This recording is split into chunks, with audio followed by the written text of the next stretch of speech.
오늘 주시는 하나님 말씀 다니엘서 7장 3절에서 8절까지 말씀입니다. 큰 짐승 넷이 바다에서 나왔는데 그 모양이 각각 다르더라. 첫째는 사자와 같은데 독수리의 날개가 있더니 내가 보는 중에 그 날개가 뽑혔고 또 땅에서 들려서 사람처럼 두 발로 서게 함을 받았으며 또 사람의 마음을 받았더라. 또 보니 다른 짐승 곧 둘째는 곰과 같은데 그것이 한쪽을 들었고 그 입의 이사이에는 새 갈빗대가 물렸는데 그것에게 말하는 자들이 있어 이르기를 일어나서 많은 고기를 먹으라 하였더라. 그 후에 내가 또 본즉 다른 짐승 곧 표범과 같은 것이 있는데 그 등에는 새 날개 넷이 있고 그 짐승에게 또 머리 넷이 있으며 권세를 받았더라. 내가 밤 환상 가운데 그 다음에 본 넷째 짐승은 무섭고 놀라우며 또 매우 강하며 또 새로 된 큰 이가 있어서 먹고 부서뜨리고 그 나머지를 발로 밟으며 이 짐승은 전에 모든 짐승과 다르고 또 10뿔이 있더라.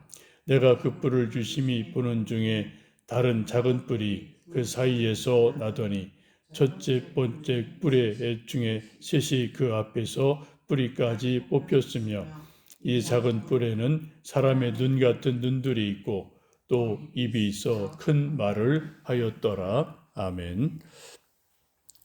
다니엘서 7장은 다니엘이 환상 중에 본 네 짐승에 대해서 말씀합니다.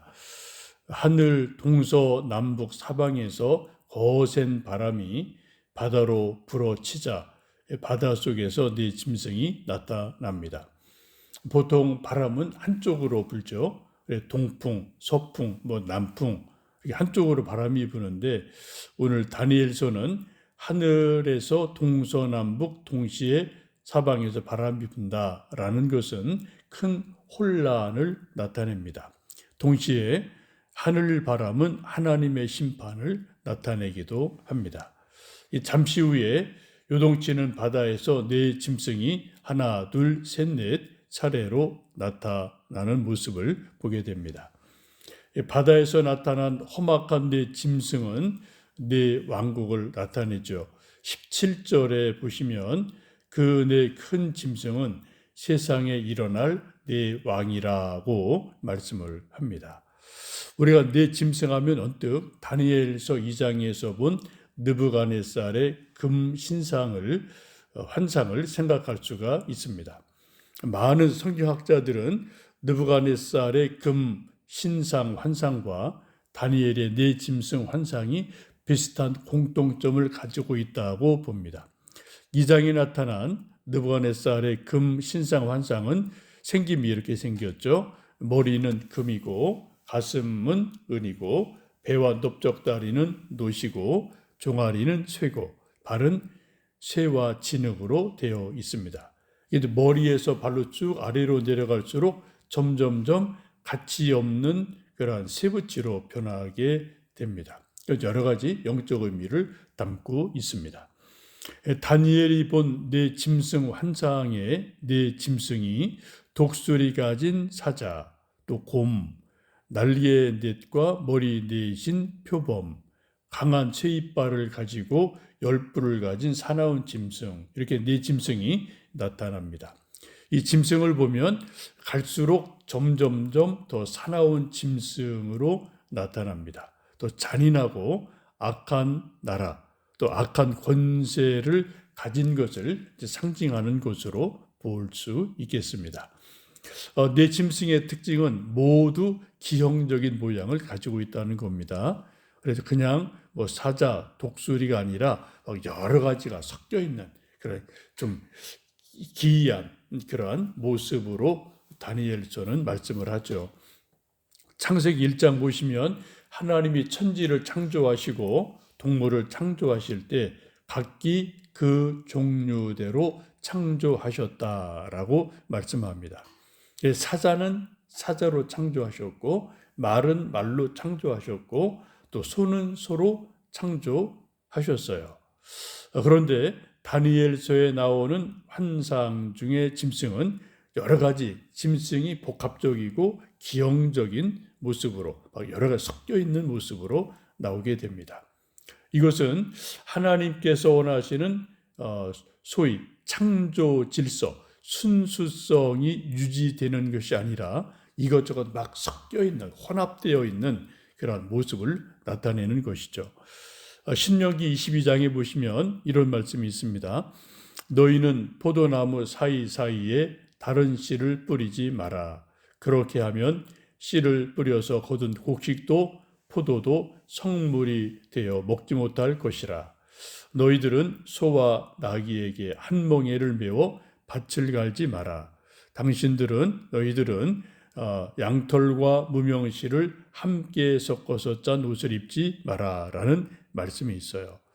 이게 무슨 말씀이냐면은 하나님이 창조한 각기 다른 순수한 것들을 사람이 인위적으로 함부로 섞지 마라, 혼합시키지 마라, 그러한 말씀을 성경에서는 강조하고 있습니다.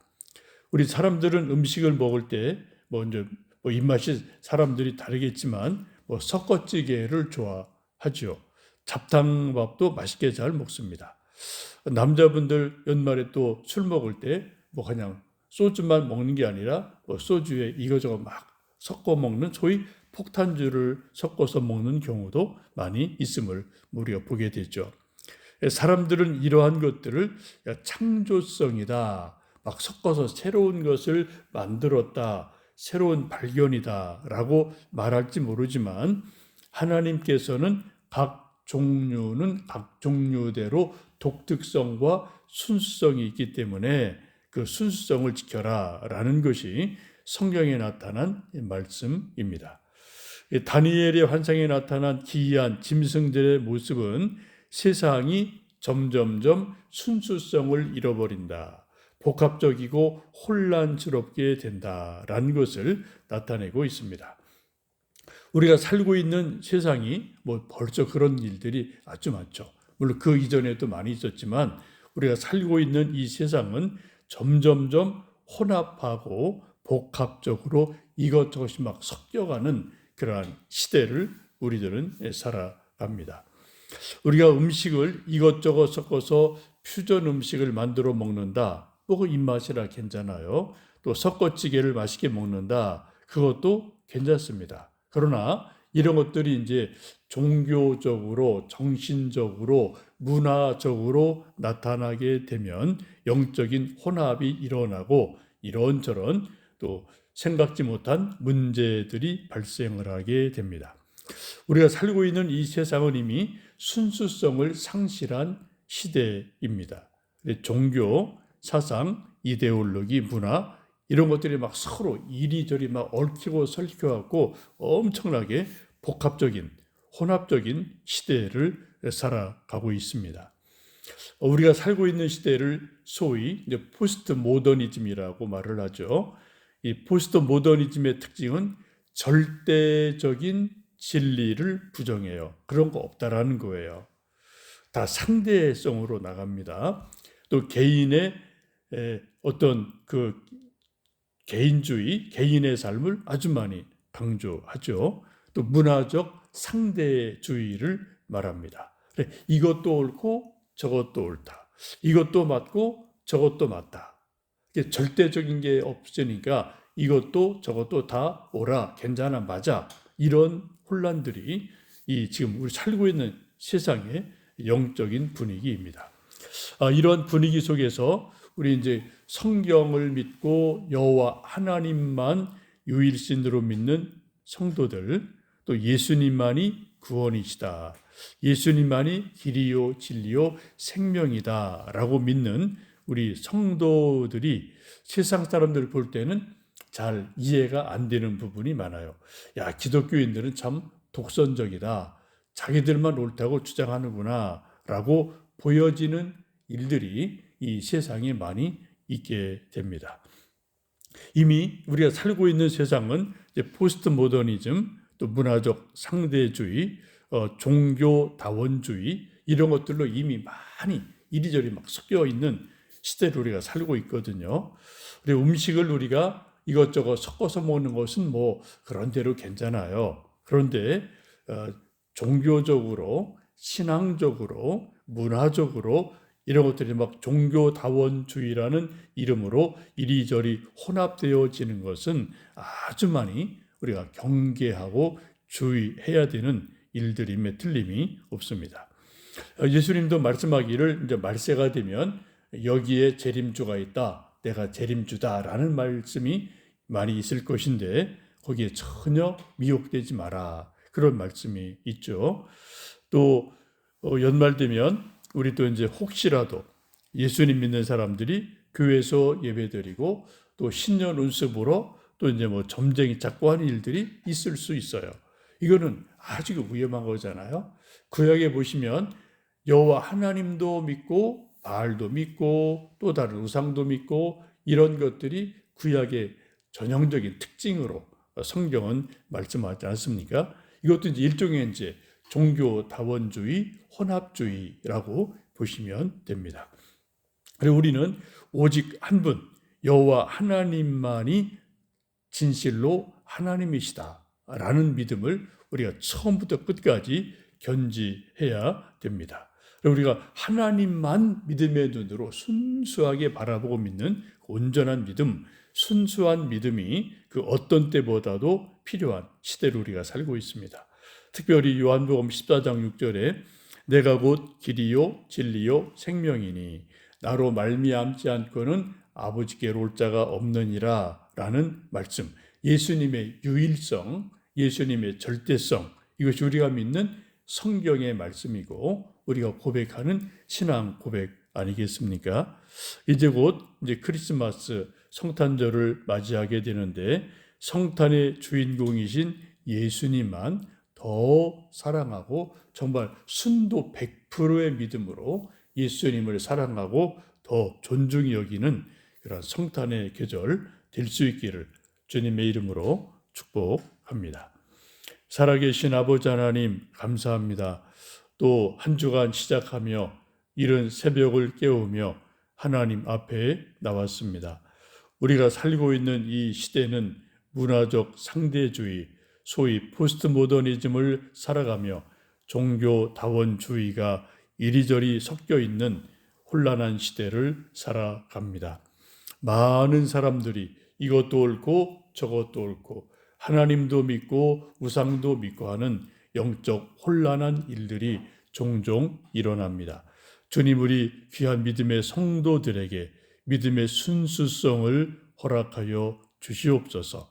오직 예수님만이 길이요 진리요 생명임을 분명히 믿고 여호와 하나님 아버지만이 우리의 하나님이신 것을 믿는 순수한 믿음, 온전한 믿음 안에 거할 수 있게 도와 주옵소서.